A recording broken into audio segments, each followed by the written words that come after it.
Marilyn Suttle, thank you so much for joining me today. Thanks for having me, AJ. Absolutely, absolutely. This is a conversation I've been wanting to have for a very long time. So I'm joined by Marilyn Suttle of Suttle Enterprises, and Marilyn is an expert and consultant on customer experience, both from the customer standpoint, but also from an employee standpoint. And so I'm thrilled to have you here today. And one of the things that I wanted to talk about right away was kind of how I got to learn about you, which was shortly after you wrote your fantastic book, Who's Your Gladys? Yes. And we'll come back to the title in a minute, but just real quick, the quick intro I wanted to give on that was that the book is about customer experience. I think that's fair to say. I'm not sure if we were using that term back in 2009 when it was written. Right. Um, but it's divided into each chapter is kind of a case study. And the very first chapter is about a moving company that was part of the Wheaton Worldwide Network, still is actually. Mhm. And I was working at Wheaton Van Lines at the time. And so they were one of our agents. And so it was great to see how that came together and to learn more about what that agent was doing and that it made such a great case study. So I'd like to jump right in there. If you could tell us a little bit about that first Ooh. chapter and what that was all about. Right. Well, I interviewed the people at professionalmovers.com, and they're a remarkable company, and every year they've won best of the best of the best in all the different categories, and they really do things in a specific way. And one of the big things that I focused on is how they handled the difficult customer. Because if you can handle the difficult customers well, the rest of them are piece of cake. But there's very specific things they do that make all the difference. First of all, market segments. How do you cater to different market segments? It's very different to handle seniors moving downsizing as to oppose like somebody getting their first house or the LGBTQ community. How do you cater to them to make them feel happy, safe, and catered to? They're very specific about the different ways they handle different situations. So that was fantastic because we got to look inside and out and how they do it, how the culture of the company, and the results speak for themselves. Well, and so if you could also sort of make the connection with the title of the book, because we would run around after the book came out and use your title, Who's Your Gladys, as a way, kind of a metaphor, obviously, for for a difficult customer or a customer that we had turned around and formed a really good relationship with. So who was Gladys?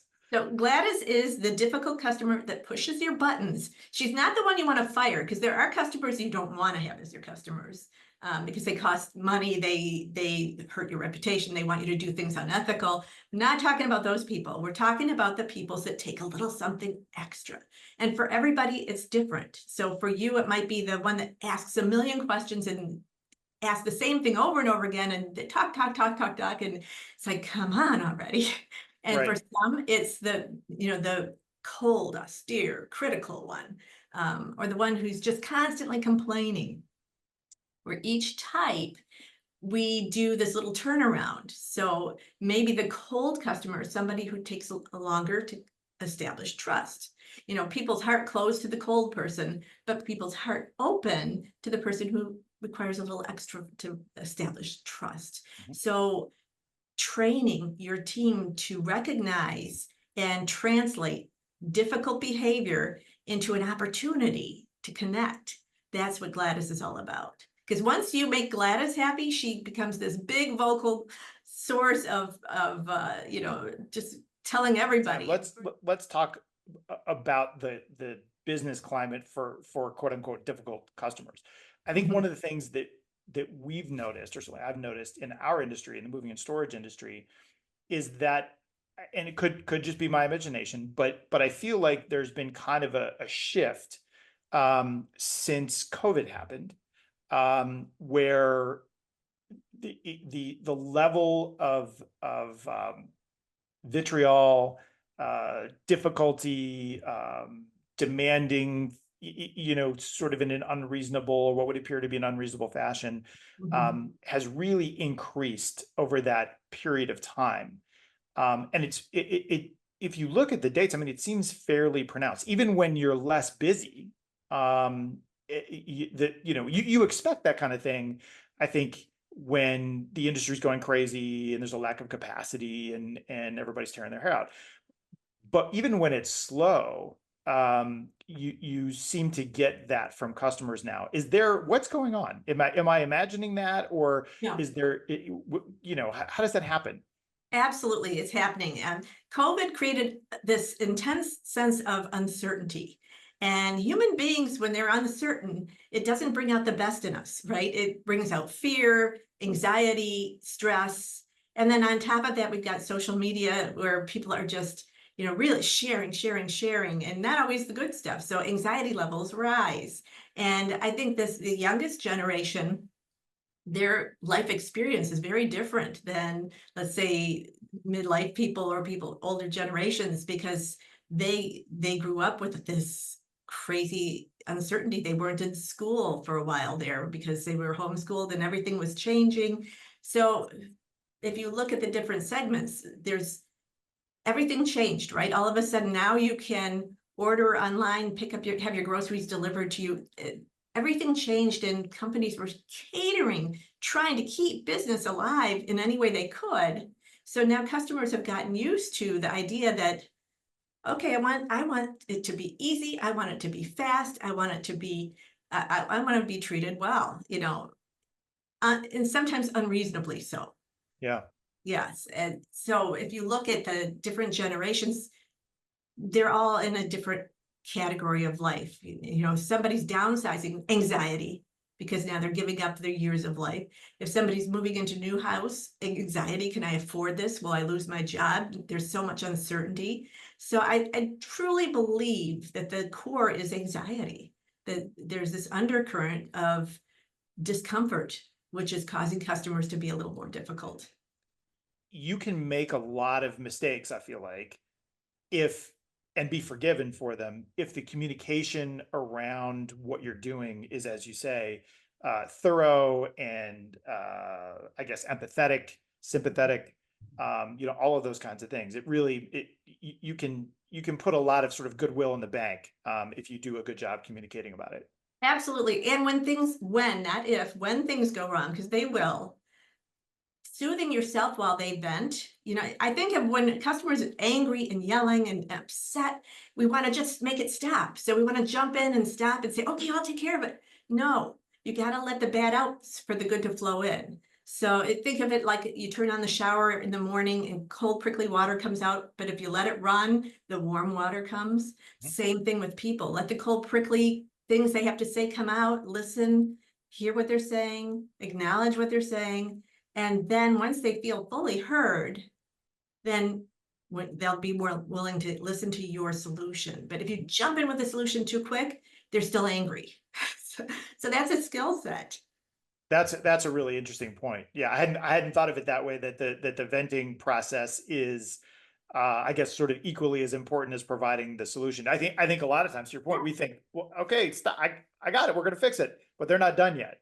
No, and I call it LAP, LAP, like you put your hands in your lap and you're going to breathe, listen, acknowledge, and paraphrase, put into words what you're hearing them say. So you're truly acknowledging it. I can see how you'd feel this way. I might feel this way too. Here's what we can do, and Yeah. then the solution, but the solution has to come after they've gotten everything out. And even saying, tell me more. Is there anything more I should know? And realize this is an opportunity, because this angry person could end up being our biggest vocal advocate if I handle this well. I feel like back in 2009, when your book came out, and I could be wrong about this, but the term customer experience was not being used the way that it is today. I think we went from the term customer satisfaction, which I remember our surveys were called customer satisfaction surveys. Mm-hmm. And we've since shifted wholesale to this term customer experience. And we actually changed our surveys at the time to say our customer experience surveys. Yes. Can you talk a little bit about that shift? And is there, is there a material difference between customer satisfaction and customer experience, or is one a component of the other? Here's the thing, customer satisfaction means nothing. If you're just satisfied with a meal, are you going to rave to people about it and go back to that restaurant? No, it was just satisfactory.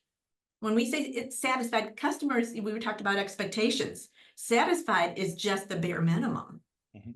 And so experience takes a different look at it. When you have look at the customer experience, you look at every touch point of the journey from the moment they find you, whether it's online, um, you know, through your website, through word of mouth, how that first phone call, that first impression, that's huge. The last impression, this is where so many companies fall down. So the job is over and you think you're done and now they don't exist anymore. A follow-up phone call saying, how's everything? Did the move go the way?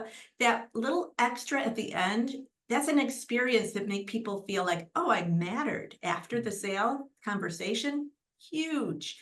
The experience during at all phases. So if you think of the customer experience, what is it like to be the customer at every touch point? I think it gives you a richer sense of responsibility to make that customer, because you could always find a way to be 5% better at any particular point. But when you think satisfied, they were satisfied. They said they were satisfied. They clicked the box of satisfied. That doesn't really give you anything. Right, right. And from a measurement standpoint, at Olympia, we use the Net Promoter Score as a Mhm. way to kind of gauge that level of customer experience and whether that customer, to your point, is merely satisfied, or whether they truly appreciated the experience and that they're now willing to turn around and tell their friends and family and whoever will listen that, hey, if you're going to be moving, you should really use Olympia. Mhm. Is that the standard? Like, what other ways do people measure customer experience? What are your favorites? Because I know there's probably a million out there. Yeah, well, Um, that's a good one. I mean, that's definitely gives you information, but I'll tell you what, it's the customer effort score that I think we really have to focus in on. hmm, How much effort does it take the customer to go through this process? Because customers do not want friction. I often talk about create a top 5 irritation list that your customers go through from the process of working with you.